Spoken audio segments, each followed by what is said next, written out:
Since being described as the face of 66, Twiggy has led an exciting and glamorous life. She has played many parts: model, actress, singer, wife and mother. She has had her ups and her downs. But Twiggy's ability to regularly reinvent herself has always made her a survivor. As the world's first supermodel approaches her 60th birthday, she shows no sign of slowing down. She stepped back into the limelight, using her image and iconic status to help turn the fortunes of an ailing retail giant. She is also a seasoned traveler, regularly commuting to Hollywood, where she appeared alongside Tyra Banks on the U.S. hit show, America's Next Top Model. Twiggy's world really turned upside down 39 years ago, when as a 17-year-old schoolgirl called Lesley Hornby, she packed her bag and set off across the Atlantic.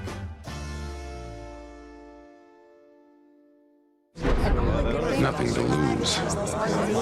Lead you to where you are today. I believe in storytelling. Gonna make you a star. I'm still trying to figure that out. Biography.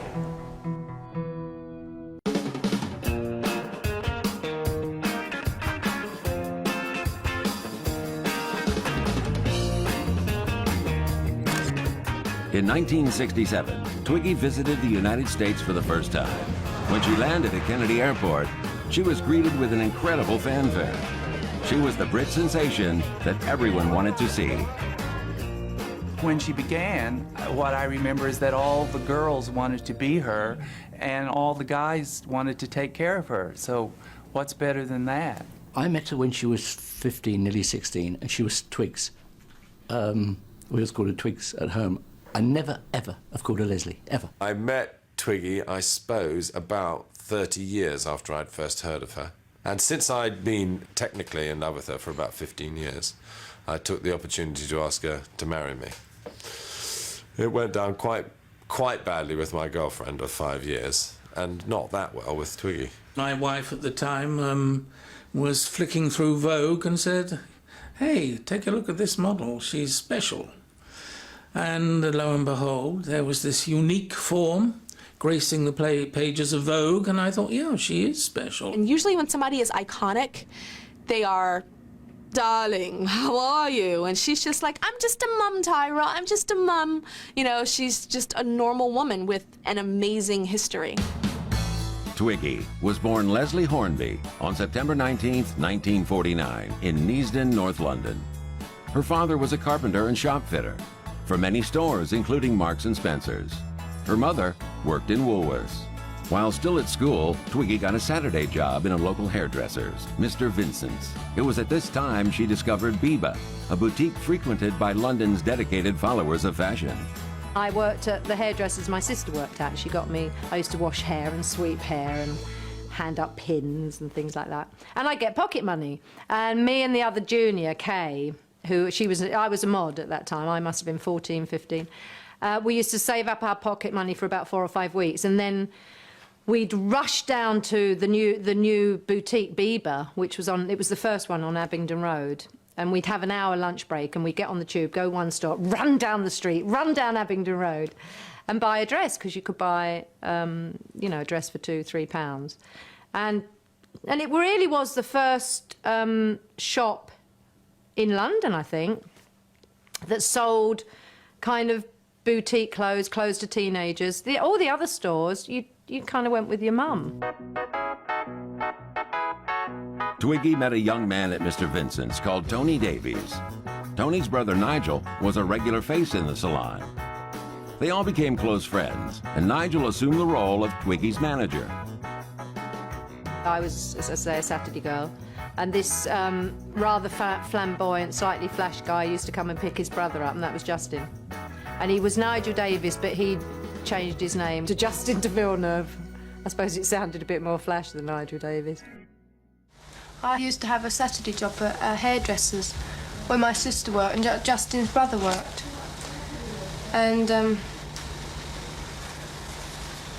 you know, he knew I wanted to be a model. And one day he came over to see my sister over here, and Justin gave him a lift, and I met Justin. And I just started to go out with him.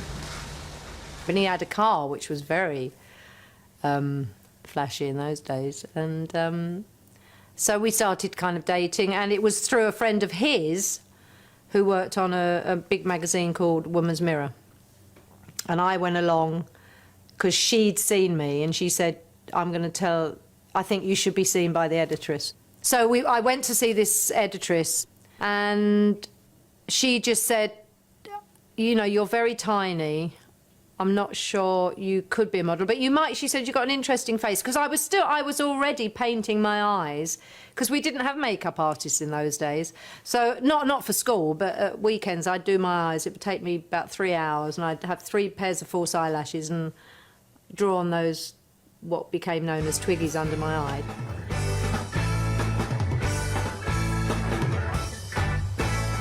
She said, you've got an interesting face, I'd like to get you photographed, but your hair's a mess, because I had very long hair. So she sent me to this very posh hairdressing salon called the House of Leonard in Mayfair. So one Friday in the spring of '66, Twiggy skipped school and visited Leonard's for an appointment that would change her life forever.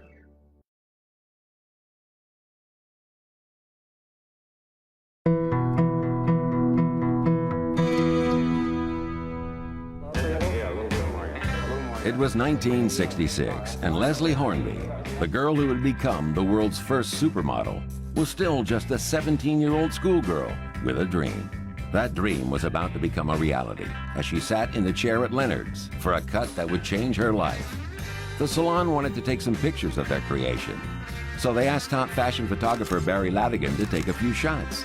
In 1966, a hairdresser whom I worked with and for phoned to ask me if I would see a girl that he wanted to bring into the modelling world. Supposedly, Leonard rang Barry and said, there's a young girl in here just having her hair done. I think she's got an interesting face. She's never been photographed before. I've got an idea for a haircut, but I don't know if she's photogenic. So can I send her over? Twiggy's ambition to enter the world of modeling had taken its first steps as she set off to meet Barry Ladigan. But when he saw the young girl, his heart sank. When I first saw Twiggy, there wasn't anything specially outstanding. She was a contradiction to the models of the day, who were tall, a little more curvaceous, and more adult, in their 20s. Barry sat me in front of the lens and did a few test shots and chatted away to me. And Justin at one point said, "Stop biting your nails, Twigs."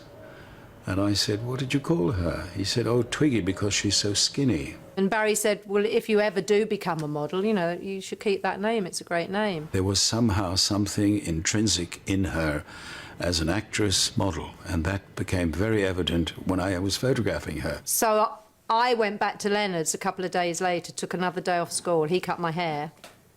I was in there for 7 hours, cut and colour, in that very little boyish crop. Then went back to Barry the next day. She came back to the studio where I was based. This was in Baker Street, up in North London. And this skinny girl came with her hair cut short into a boyish cut. He took those headshots, and then I went back to school, because that really should have been the end of it. It was a picture of a haircut.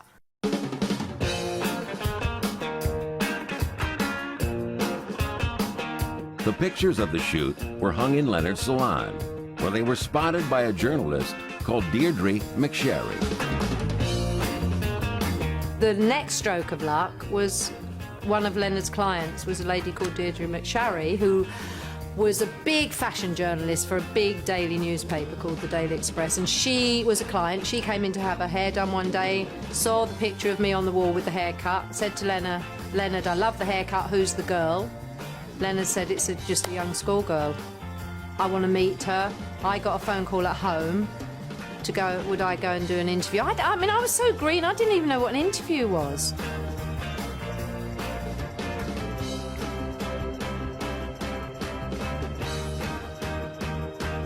I got on the bus and I went up to Fleet Street and had tea with this nice lady who talked to me, and And she said, I'm going to write a story about you, which was really exciting. I mean, this was a national newspaper, but again, we all thought it would be a tiny little piece. And my dear dad, bless him, he used to go out every day, because we didn't get a daily paper, but he'd go down in the morning before work just to get the Daily Express, and nothing appeared, nothing appeared, nothing appeared. And then I remember him coming in about 3 weeks later, really excited, and he said, it's in, Les, it's in. And it was, you know, it was a broadsheet then. And he opened it up and came into my bedroom with it, and it was the whole double centre spread, and the headline was Twiggy, the face of 66. Well, it does seem, it does unreal, really, fantastic. Though she's always wanted to be a model, you know. And I'm quite pleased about it, because it's nice being what you want to do. I always wanted to be a model, and I thought it would be, you know, very glamorous and all lovely clothes and very easy, you know, not much to do and lots of money. But it's not really. I mean, it's very hard work. And the clothes are all right, but some of them, especially for me, because I'm so thin, they're miles too big, and I've got pins everywhere, and if I sit down, I sit on a pin, and, you know, it's not as easy as you think it is. I used to sit on the edge of the bathtub while my mom would do her makeup, and my mom was doing her eyelashes. And my mom was complaining that she doesn't have a lot of eyelashes, and back in the day, she used to wear false eyelashes. And she said she painted the best Twiggies on this side of the Mississippi. And I was like, Mama, what's painting a Twiggy mean? And she went and explained to me the history of this amazing model that was hot in the 60s and used to paint lashes on her face to exaggerate the lashes. And those lashes back in the day were called Twiggies. As a child in England, I mean, it was Twiggy mania. I don't think I had a Twiggy doll, but I would just sit and look at pictures of her and then draw her eyes. Me and my sister were always drawing Twiggy eyes. For the schoolgirl from North London, this was the start of an exciting journey into the world of modeling and international stardom. Twiggy was now huge, and along with the Beatles was becoming the iconic face of swinging London. The next step was obvious, to try and conquer America. As Woody Allen said, 80% of success is turning up. But it all started very badly for the London girl when she came face to face with a young New York filmmaker.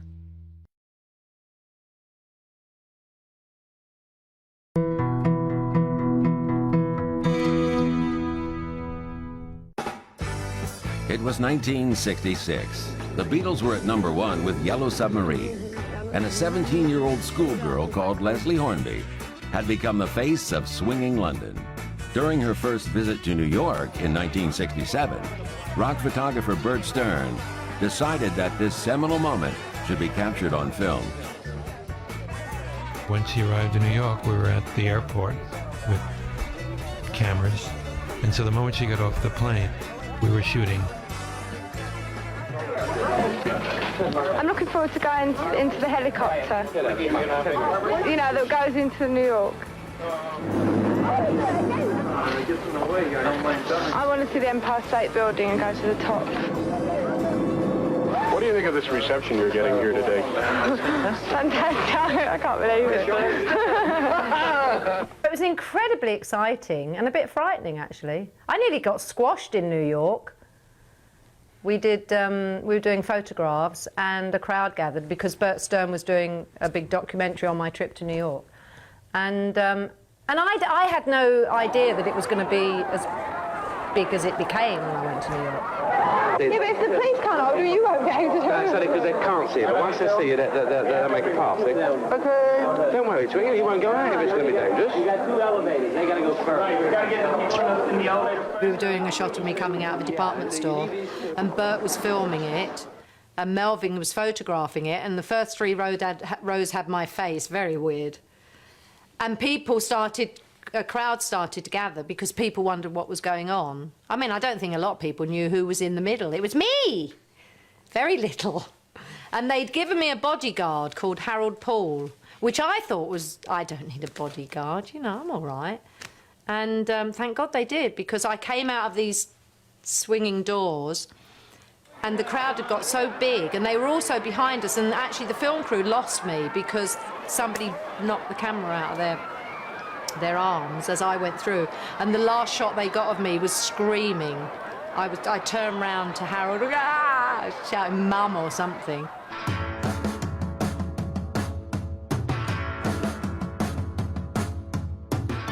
We followed her around the streets, and it was just everybody knew it was Twiggy. There she is, there she is. Big crowds would appear, and it finally ended up into a riot.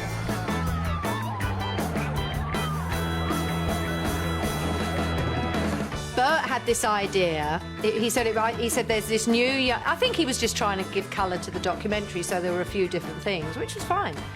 I didn't. And he said, we're gonna set up in a studio with an audience. And he said, there's this quite clever young comedian guy who does the clubs, because he wasn't famous then, called Woody Allen, which meant nothing. And he came out and said hello, and I sat on my stool, and I was waiting for the, what do you think of New York question. And he said, who's your favourite philosopher? Who's your favourite philosopher? I haven't got one, I don't know any. And I said, and I remember my stomach just thinking, oh, God. And I said, what? And he said, who's your favourite philosopher?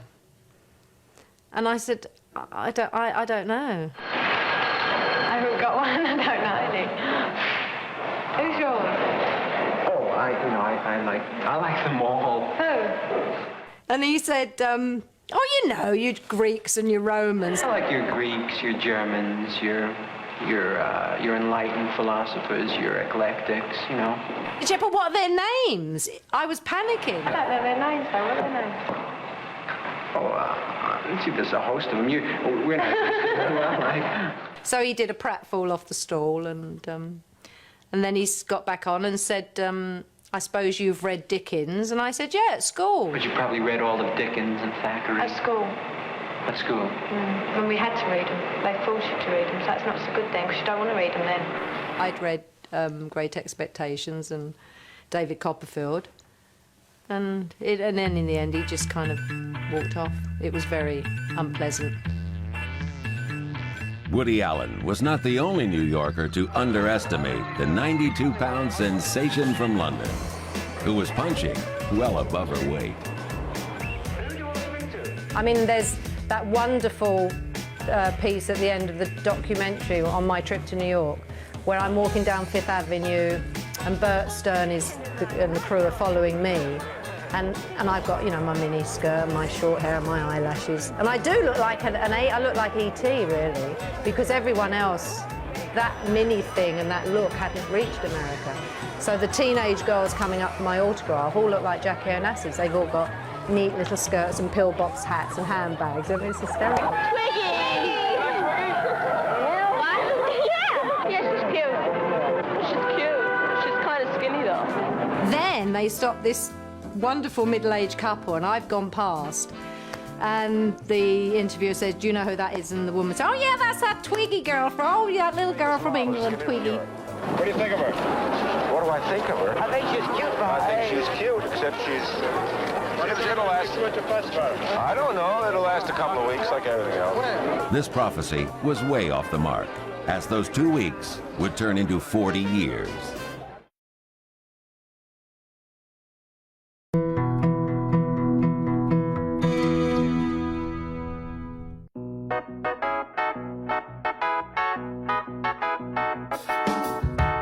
In 5 years, Lesley Hornby, the shy girl from North London, had become Twiggy, the most recognizable face in the world.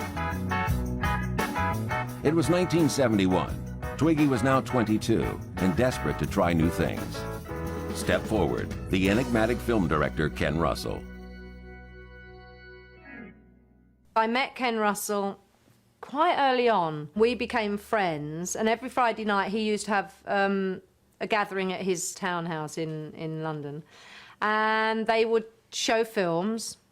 So it was like this amazing education, and films that, I'd never, things like Metropolis and lots of European films, Alexander the Great and Battleship Potemkin. I had 5 growing children at the time, and they got on famously with her. She was like a sort of elder sister. It was wonderful. And she and Justin, who was her manager at the time, used to take him out for treats. And we were one big happy family at one time. Ken kind of opened my mind and my kind of vision to this other kind of world, really. It must have been about 68, 69. There was a revival of The Boyfriend on stage.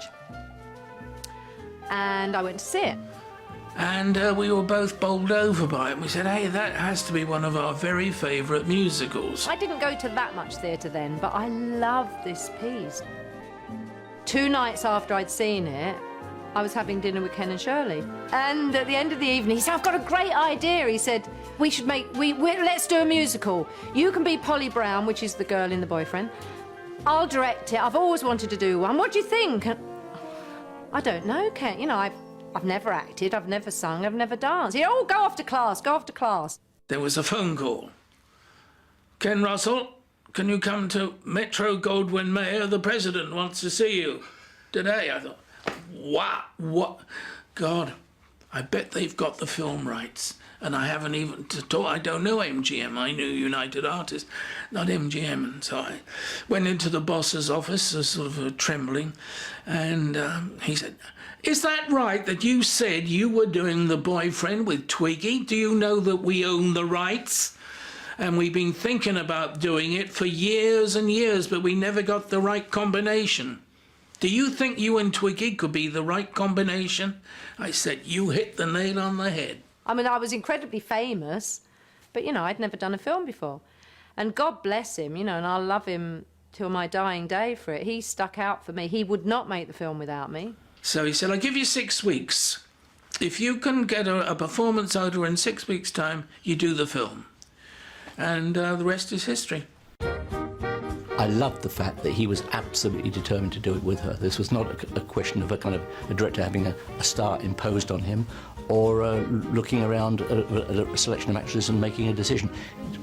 I think Ken's decision to make The Boyfriend and his meeting Twiggy came simultaneously, as it were the package. The idea of doing it and the opportunity to work with Twiggy and Twiggy to play the lead were all of a piece. And I certainly don't think it was ever a time when Ken was going to do the film with anyone else.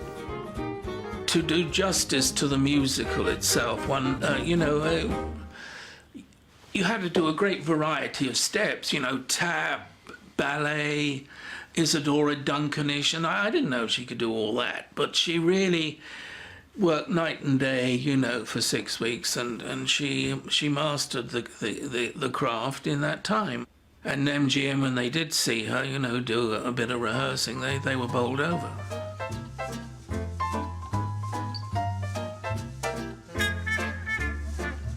She would give, I mean, I know from working with her, she would give 110%. She would not stop until until somebody said stop. And she would always be trying, always trying. And I think that's the reason why Ken would respect somebody like Twig, because there is nothing not to respect, because she is a real hard worker. She'd never studied acting, she'd never studied singing, she never studied dancing, and she did all 3 in that film, first time out of the chute. That's amazing. When he was casting, when it finally got to be done, he had to cast, and there was one part of an American, all the guys in it were English, but there was one American part. So I said to Ken, I know you've got to use, there's this amazing guy, I saw him on TV, his name's Tommy Tune, blah, blah. Ken got a tape, loved him, as I knew he would, because he's slightly eccentric as well, Tommy, and Ken loves slightly odd. And then, I mean, I'm sure Tommy will tell you the story, but Ken got hold of his phone number. I think Tommy was in LA at that time. And the phone rang, and he says, hello, Tommy, this is Ken Russell. And I thought my friend's putting me on, and it was really Ken Russell. And it changed my life. So Twiggy changed my life. I didn't really know about her till I went over to make the film with her, and I walked into that big cold rehearsal studio, and she was in another man's arms, and he was dancing her across, and I went, so that's Twiggy. And I think I fell in love with her at that moment. You're not wearing those, are you? You're beautiful.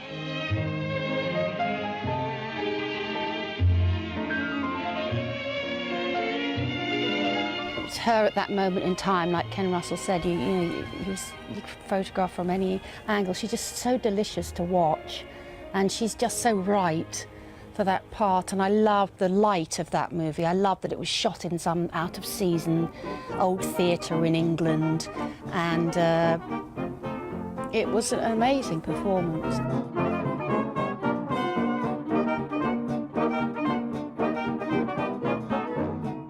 Before we did the film, Ken had rewritten it, because if you've seen the film, it is the boyfriend, but he took it out of itself, and it's a group of kind of amateur players putting on a production of the boyfriend. So he had rewritten it, and he said, I want to talk you through the new script, but instead of coming to a boring old office, this is why Ken was so wonderful. He said, let's go down to Brighton on the Brighton Bell. It's a bit of old luxury of the pre-war days. And we were coming back on it too, and we timed it so we were in time for a lovely dinner.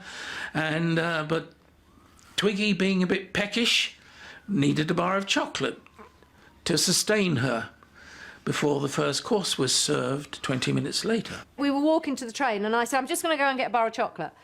And Ken said, oh, come on, don't be late for the train. I said, oh, won't, I'm just going to get a bar of chocolate. And lo and behold, she went up to a slot machine and did an almost impossible thing. She put the money in, and in getting out the chocolate, her hand got caught in the chocolate machine.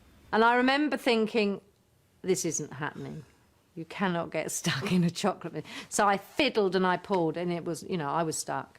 So it was the most bitter moment of my life. There my three-course dinner was going away up the platform as the Brighton Bell set off for London. And Twiggy was out, get me bloody hand out here! They finally got me out with a crowbar, about 2 hours later. It was a memorable moment.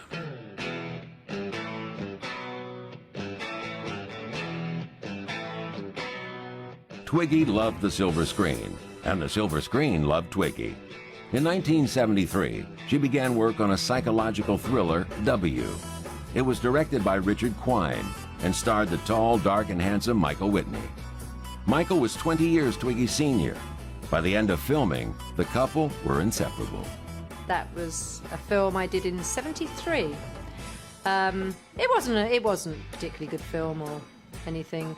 The director was lovely. He was quite a famous director called Richard Quine, who'd done quite a lot before. He was a sweet, lovely man. The leading man was an actor called Michael Whitney, who became my first husband. And although the marriage hit problems because he had a very bad drinking problem that I didn't know about till later, I was really green. I was 23 when I met him. He was a bit older, but I don't regret it at all, because I've got my daughter with Michael, and she's the best production of my life.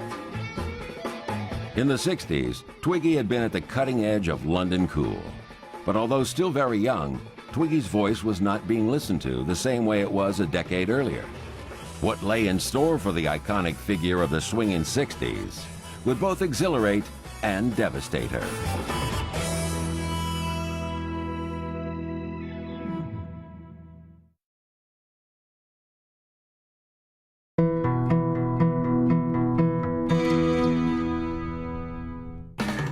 Twiggy, the iconic figure of the 60s, was now concentrating full-time on her acting and appeared alongside John Belushi and Dan Aykroyd in the hit movie The Blues Brothers. She also starred as Eliza Doolittle in a television adaptation of George Bernard Shaw's Pygmalion, opposite Robert Powell. It was the first major production of Pygmalion, which was the right way round.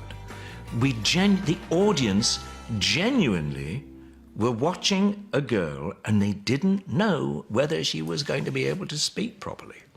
They didn't know. Dinah Rigg did Eliza Doolittle, and she was wonderful as the Cockney, but we all knew she can speak posh. So there was no, at the tea party, there's, oh dear, very funny, but there's no surprise. I think that's what we achieved uniquely with Twigs, that the audience must have been going, can she do it? I ain't done nothing wrong by speaking to the gentleman. I'd write sort of flares if I keep off the curb. I'm a respectable girl, so help me. I never spoke to him except to ask him to buy a flare or me. I just thought, what a great part for me. You know, like you do as an actress. So I rang my London agent and I said, look, do you think we could get somebody to do this? And she said, leave it with me, and within a week she came back, and lovely David Cunliffe at Yorkshire TV, which is a great company, said they'd love to do it. They cast Robert Powell as my Higgins, and we shot it up in Leeds. And we did it like a play because we were on tape, which on one side was sad because obviously film's much more beautiful, but by doing it on tape we could shoot it like a play, which was quite scary because I'd never done a full-length play, so we had to, it wasn't like filming where you did 2 minutes and stopped. We shot it in acts, so I had to learn it. And I was fine in the Cockney stuff, but I had to go to a voice coach for the upper-class stuff. Every morning, it was just like Professor Higgins and Eliza. For an hour, every morning, before rehearsal, we had talking lessons. We coached. And we got Twigs, you know, literally. The rain in Spain falls mainly in the plain. And we actually, you know, in Hertfordshire, hurricanes hardly ever happen. We did it with her. I wouldn't marry you if you asked me, and you're nearer my age than what he is. Than he is, not than what he is. I'll talk as I like. You're not my teacher now. It was thrilling, and it was when I realised not only do I love singing and dancing, but, you know, I want to do more of this. I want to do more wonderful plays that are written by the masters. So, as Twiggy spent her days in the north of England perfecting her diction, her co-star in The Boyfriend, Tommy Tune, was back in North America, working on an idea that would bring Twiggy to Broadway. Tommy went back to New York and he got into directing, theatre directing. And over a period, well, he went back in like 70, must be about 72, 73. And in the next 10 years, he became the hottest Broadway director. I think he's got so many Tonys, he can wear a necklace and a crown.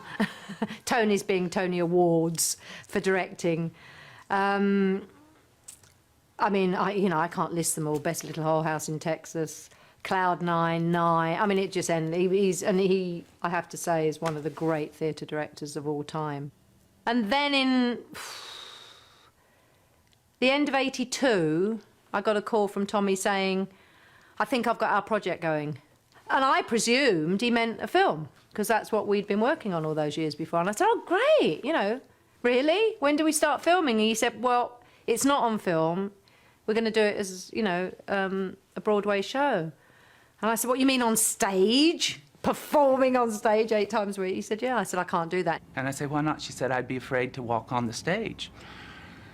So I said, okay. So I waited a few years, and then I heard she had done a Cinderella pantomime, a Christmas panto.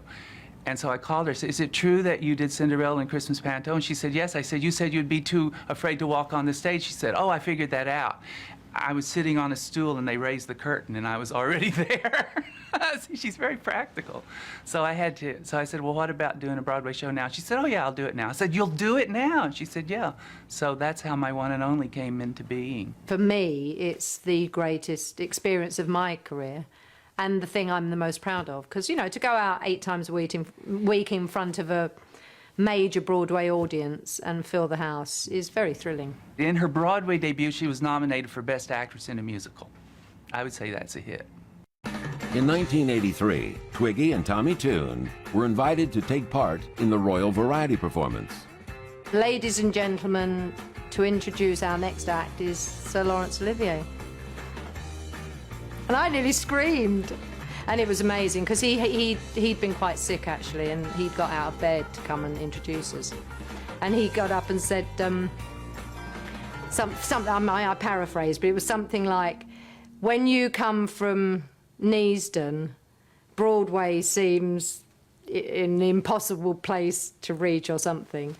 But this young lady did it, and here are the hottest thing on four legs, Twiggy and Tommy Tune. Twiggy had now been married to Michael Whitney for many years, but his alcoholism was becoming unbearable. And for the sake of her daughter Carly, she decided to separate from him. While spending a day in New York with Carly, Michael had a sudden and fatal heart attack. I was in training, I was rehearsing for My One and Only. I was in New York.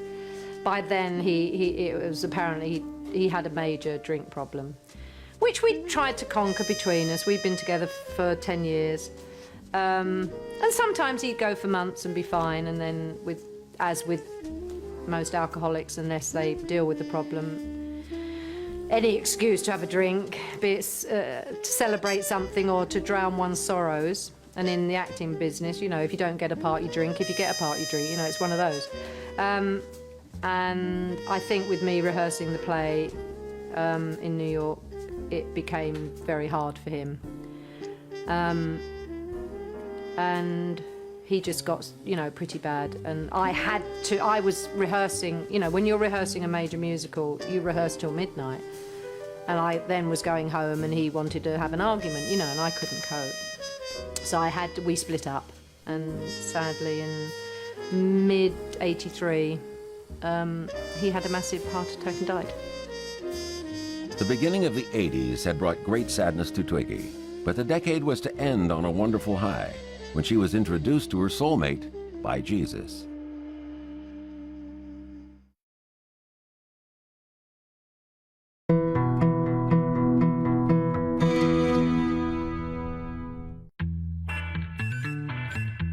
In the late 80s, Twiggy was introduced to Shakespearean actor Lee Lawson. The introduction was made by Jesus himself, Robert Powell. I was invited by Robert Powell and his wife Babs to dinner at a restaurant in Chelsea because I was catching up on all my friends because I'd been on Broadway for 18 months. So I was trying to see all my mates. And I got to the restaurant and they said that the other couple who were coming had cancelled very late. Then I thought, oh, I know who's about and in town and who's footloose was Lee. I said, get Lee, he's lovely, he's nice and charming, he's friendly, and yeah, he'll be just great to make up a foursome at La Familia. We had a really nice dinner and I chatted to Lee all the evening. Babs and I just looked at each other and we went, what are we doing here?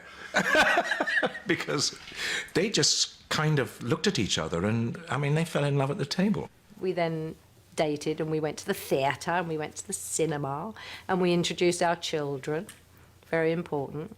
You can't, it's very, you know, it's quite hard when you fall in love. You can't expect immediately your children to fall in love too. So we were very careful about it and very gentle and slow. By the time they got together, Twiggy had had some difficult times, you know, in fact, very difficult times. So she had a basis on which to make a judgment about a guy.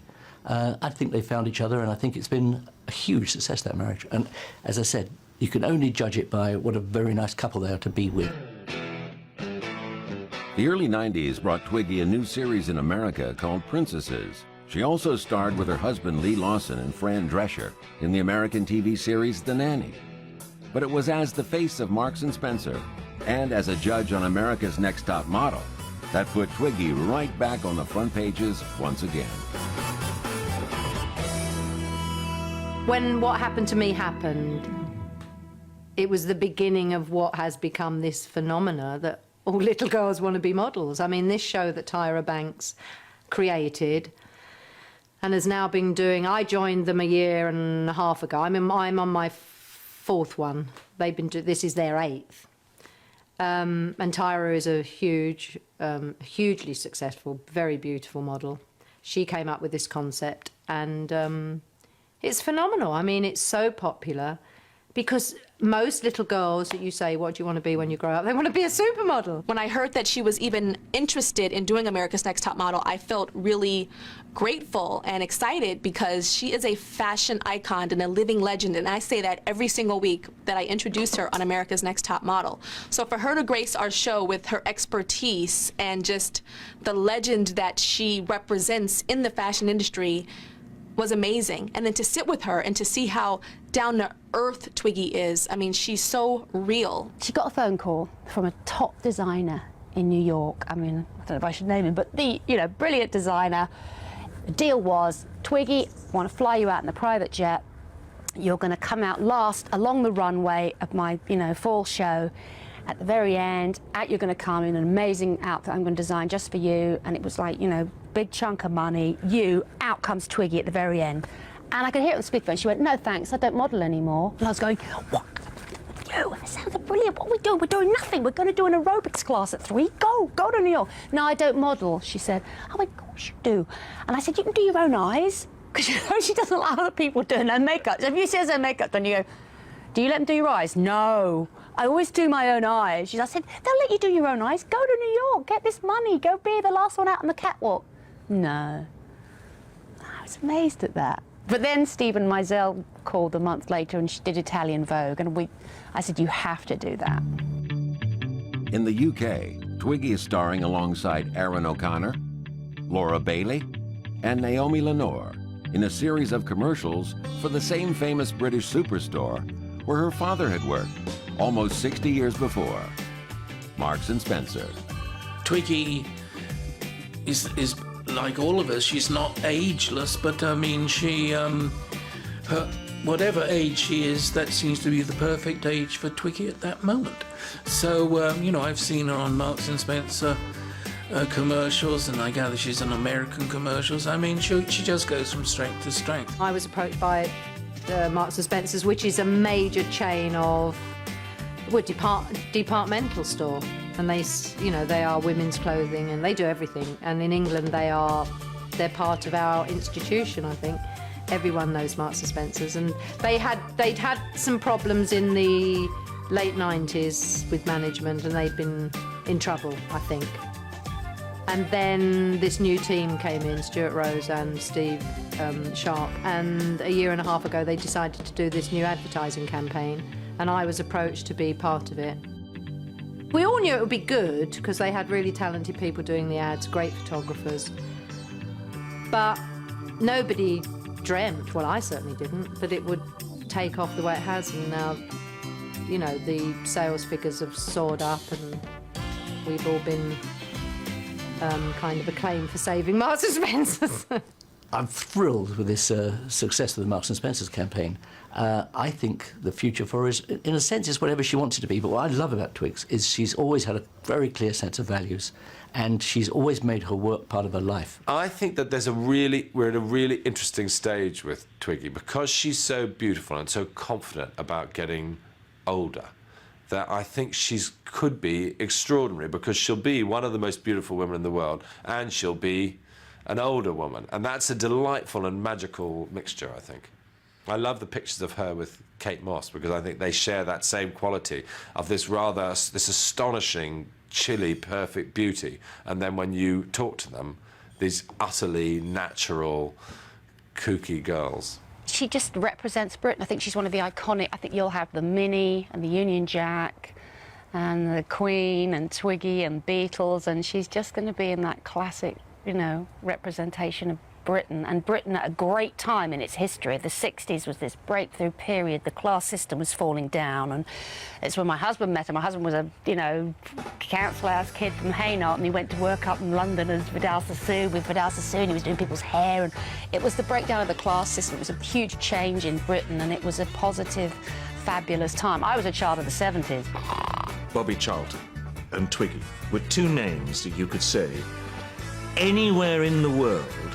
You could say it at the top of the Andes, you could say it with the Inuits in Alaska, you could say it to a Mongolian goat herd, and they would all have heard of Twiggy and Bobby Charlton. She loves to talk about 1967, Tyra. In 1967, when I was modelling, they cut my hair. No, they cut me hair. And my hair looked like a boy. And they thought that I was a boy, and a photographer actually tried to get into a photo shoot to prove that I was a girl. Can you believe it? And then she laughs. Ah! She's great. I love Twiggy. Twiggy will be an icon until her dying day and beyond. Twiggy has shown a whole nation Indeed, the whole world, that regardless of whether a woman fits into the category of classic beauty or not, she can still nonetheless fulfill all her dreams and reach incredible heights. She has been an inspiration to generations.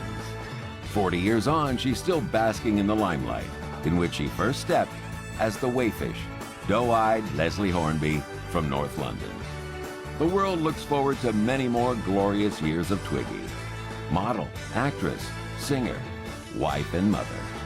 I'm not going to stop. I'll drop.